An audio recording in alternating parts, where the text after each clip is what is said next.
홍준표의 부상이다 이렇게 말하는 것 자체가 저는 기본적으로 별 의미 없다고 생각하고요. 그런데 이제 국민의힘은 그동안 비중이 10% 20% 이 정도밖에 안 됐었어요. 그래서 큰 문제가 안 됐던 거죠. 전체 대선 후보 적합도에서는 거의 3배 차이가 나거든요. 이게 현실적인 결과인 거죠. 그러니까 이런 얘기를 하는 이유를 잘 모르겠고 그럴 거면 경선을 하지 말고 여론조사 기관에다가 그냥 물어보는 게 낫지. 이 룰싸움에 가서 멱살을 잡는 순간 우스운 사람들입니다.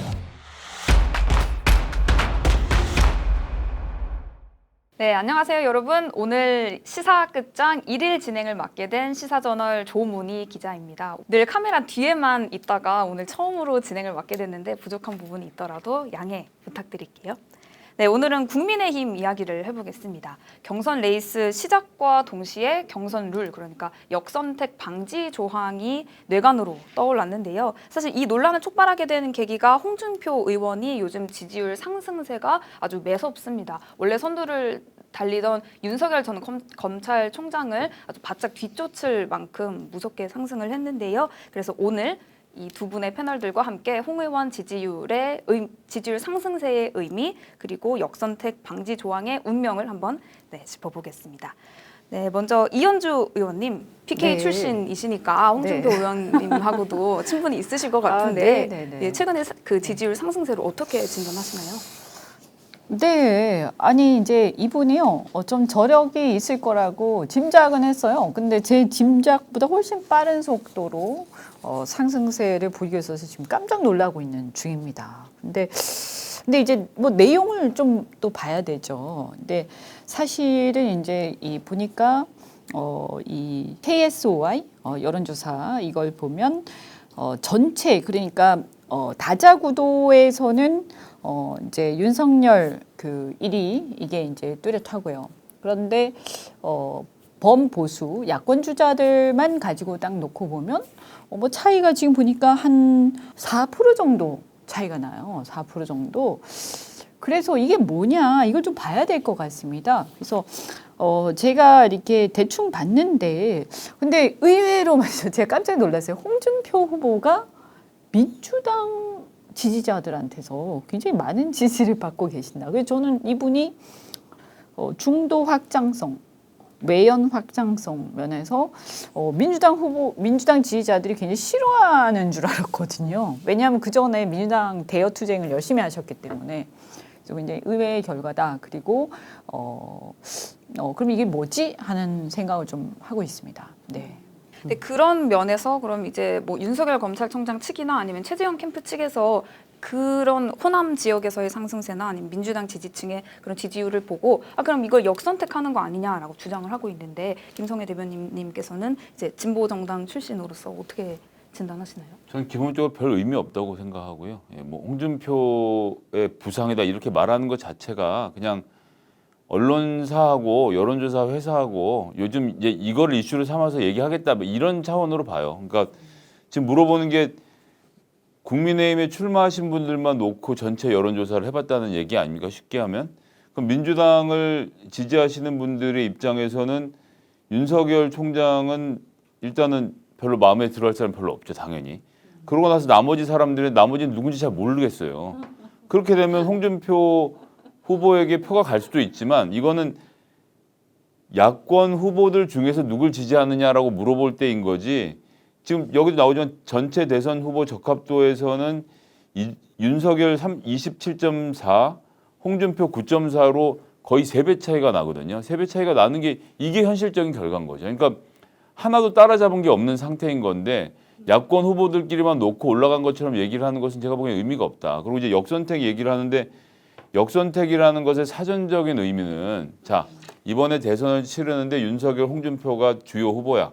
그런데 우리가 윤석열은 부담스러우니까 홍준표로 밀자. 오케이? 그러니까 여론조사 전화가 오면 전부 다 홍준표를 찍는 거야라고 민주당 253개 지역위원장들이 당원들한테 다 문자를 보내놓은 상태에서 5천만 명 중에 딱 3천 명한테 가는 전화 중에서 그 전화를 받아서 여론조사에 1,000명의 참가할 확률을 따지는 거 아닙니까? 이런 건 확률이 없는 거죠. 없는 거.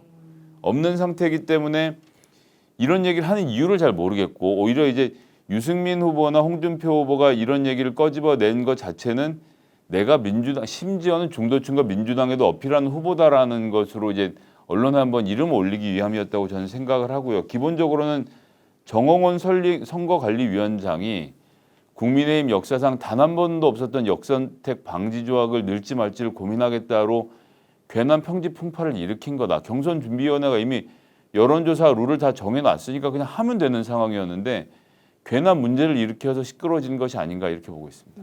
네, 그래서 지금 그 역선택 방지 조항을 말씀해 주셔서 말인데 1일부터 후보 캠프 그리고 전문가들의 의견을 취합해서 빠르면 5일 정도의 그 방지 조항을 넣을지 안 넣을지를 국민의힘에서 결정을 한다고 해요. 근데 당장 말씀해 주신 것처럼 홍준표, 유승민 의원 측은 결사 반대하고 있고 윤석열, 최재형 후보 측은 찬성한다 이런 의견을 밝히고 있는데 이 의원님께서는 네. 이 조항이 반영이 될 거다 안 될 거다 그러니까 어떻게 보십니까? 이거를 이제 우리가 정확하게 상황을 먼저 파악을 해야 되잖아요. 근데 우리 김성애 대변인 말씀대로 이게 민주당 지지층 혹은 이제 범여권 지지층에서 의도적으로 역선택을 한 거는 아닌 걸로 보여요. 사실 그게 또 가능하지도 않고요. 그래서 사실 나머지 후보는 잘 모르겠고 사실 최재형 후보나 이런 사람들은 인지도가 낮아서 잘 모르죠. 다른 당에서는. 그러면 이제 유승민 후보나 홍준표 후보는 지난 대선에 나왔기 때문에 인지도가 상당히 높고요.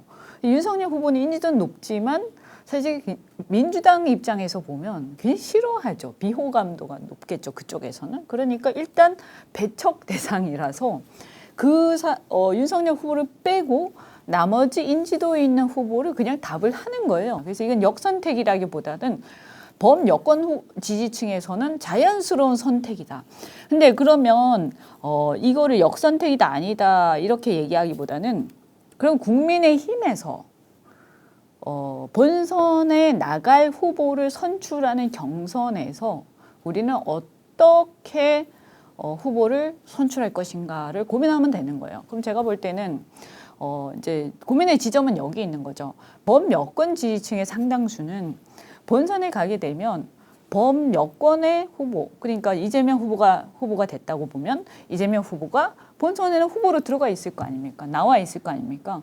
그러니까 그때는 확실한 선택지가 딱 나와버리기 때문에 이제 이제 우리 후보를 찍지 않겠죠. 그럴 가능성이 많죠. 그래서 허수가 될 가능성이 많다는 거예요. 그러면 그렇게 후보를 선출하는 게 맞냐? 안 맞냐? 이걸 판단해야 되는 거죠. 우리가 본선에 나갈 후보를 왜 뽑냐? 그리고 경선은 왜 하는 거냐를 고민해보고 그럼 그 경선할 때 어떻게 하는 게 맞냐? 그럼 예를 들어서 우리 후보만 놓고 물어보는 게 맞냐? 그리고 우리 지지자만 놓고 물어보는 게 맞냐? 그 다음에 아니면 다자구도에서 경선을 하는 게 맞느냐? 다자구도를 놓고 이런 걸 고민을 해야 되는 그런 상황인 것 같아요. 그러니까 역선택 방지 조항에 집중을 할 게 아니라 보다 근본적인 경선 룰 자체를 그렇죠. 저는 국민의힘이 왜냐하면 지금까지요. 제가 알기로는 민주당 같은 경우는 여론조사 경선을 할 때 그동안에 이제 다른 당의 지지층을 이렇게 물어보지 않아요. 다른 당의 지지층한테 안 물어보거든요. 그러니까 예를 들면 국민의힘 지지자다 그러면 그냥 거기서 끝나거든요. 왜 그러냐 하면 경선이라는 거는 자기 당의 경선이다. 그래서 이거는 단합과 결집의 과정이라고 인식을 하고 선거인단의 어떤 투표라고 인식을 많이 하기 때문에 민주당의 이제 성향이 그렇지 않습니까? 그러다 보니까 그걸 왜 남의 당에 묻냐 이렇게 생각을 해요, 민주당은. 그런데 이제 국민의힘은 그동안 사실 당원을 중심으로 후보를 뽑아왔어요. 그래서 여론조사가 비중이 10%, 20% 이 정도밖에 안 됐었어요. 그래서 큰 문제가 안 됐던 거죠. 근데 최근 들어서 갑자기 100%, 70%, 80% 이렇게 하기 시작해버리는데 그런데 이거를 전체를 물어보니까 이게 좀 이상한 상황이 와버린 거예요. 그래서 저는 근본적인 고민을 할 때가 됐다고 봅니다. 그러면 이제 여권 입장에서는 대변인님 이 국민의힘에서 역선택 방지 조항을 이렇게 왈가왈부하는 게 의미가 있다고 보시나요?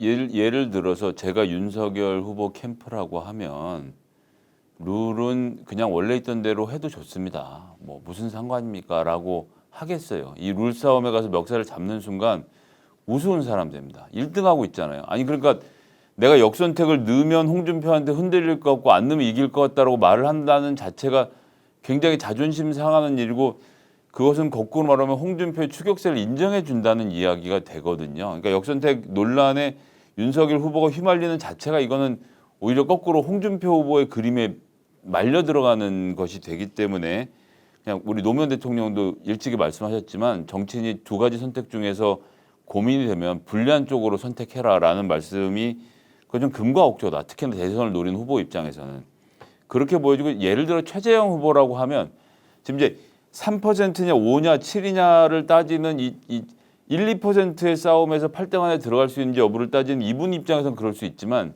윤석열 후보는 그렇게 할 이유가 없고 그리고 근본적으로는 경준에서 정해놓은 것을 원점에서 재검토하겠다라고 말하는 자체가 정홍원 우리 선거관리위원장이 혹시 어떤 캠프에 대해서 뭔가 좀 더 뭘 봐주려고 하는 게 아닌가라는 인상을 주는 게 과연 무슨 도움이 되겠는가? 이건 뭐 아주 그냥 솔직하게 드리는 말씀입니다.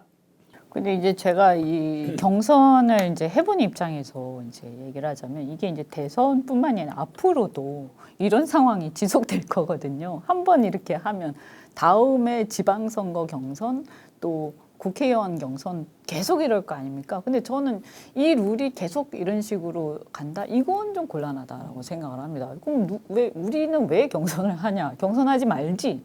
그렇지 않습니까? 그래서 당원을 대부분으로 하고 예를 들어서 여론조사가 뭐 20%다 30%다 이럴 때라면 크게 상관이 없는데 여론조사가 거꾸로 100%고 70%고 이렇게 하면서 이걸 다른 당 지지자들한테 이렇게 막 오픈해서 다 물어본다. 이렇게 하는 것은 저는 그럴 거면 경선을 하지 말고 그냥 여론조사 기관에다가 그냥 물어보는 게 낫지.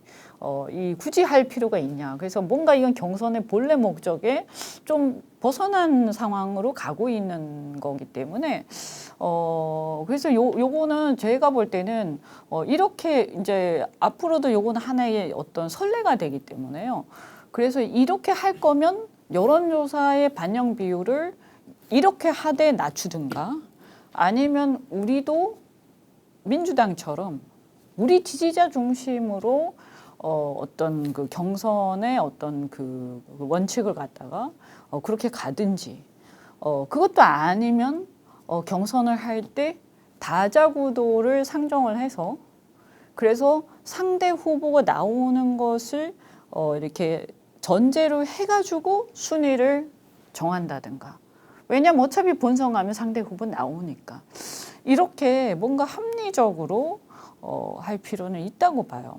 지금 국민의힘이 누가 유리하고 불리하고의 문제는 아니라고 네. 봐요. 국민의힘이 9월 15일에 8강을 하죠. 근데 이게 여론조사 100%가 반영되고 이후에 10월 8일 4강 해서 12월 9일에 3차 여론조사 50대 50해서 최종 후보가 선정이 되는데 하태경 의원이 중재안을 내놨어요. 1, 2차 여론조사를 50대 50으로 반영 그 조사 비율을 조정하는 게 어떻겠냐라고 중재안을 내놓았는데 이 해법에 대해서는 혹시 어떻게 생각하십니까? 그러니까 자꾸 선수가 룰 얘기하는 건 웃기는 일이라고 저는 생각을 해요. 그냥 저기 후보들은 가만히 계시고 선관위가 당 지도부랑 알아서 정한 대로 그냥 집행이 되어야 당도 영이 서고 선관위원장도 권위가 인정을 받는 거지. 하태경 후보가 왜 이런 제안을 했는지 전 모르겠지만 이걸 받아들이면 어쨌거나 하태경 후보는 본인한테 불리한 얘기는 안 했을 거 아닙니까? 또 괜한 분란을 일으킨다라고 저는 봅니다. 근데 뭐 사실은 제일 예민한 건 3차죠. 솔직히 얘기해서. 제일 예민한 3차라서 뭐 그럴 1, 2차 가지고 얘기할 건 아니고 뭐 저 같으면 사실은 뭐 1차야 솔직히 그냥 컷오프 수준인데 뭐 어떻게 하든 그게 뭐 큰 문제겠어요. 이제 2차하고 3차가 중요한 거기 때문에 그래서 거기에서 여론조사를 어떻게 할 거냐. 그래서 저는 모든 지지자를 넣고 하는 진짜 일반 여론조사 그것도 넣을 수는 있다고 봐요. 근데 그게 주객이 전투돼서 그것이 전체고 우리 당 지지자나 당원들은 아주 조금만 들어가고 이거는 아니지 않냐. 그럼 이게 무슨 정당이냐 이런 거죠. 그래서 근본적으로 정당의 어떤 정체성에 대한 논란하고도 이건 연결돼 있다고 봅니다. 네. 아마 당원들한테 물어봐야 될 것 같아요. 네, 좋은 의견 감사합니다. 여러분 오늘 시사끝장 시사저널 TV 시사끝장 여기까지입니다. 이제 홍준표 의원의 지지율 상승세의 그 배경 그리고 역선택 방지 조항, 국민의힘 경선 판도를 달구고 있는 이 조항이 어떤 의미를 가지고 있는지 한번 다 같이 짚어봤는데요. 오늘도 끝까지 시청해 주셔서 감사합니다.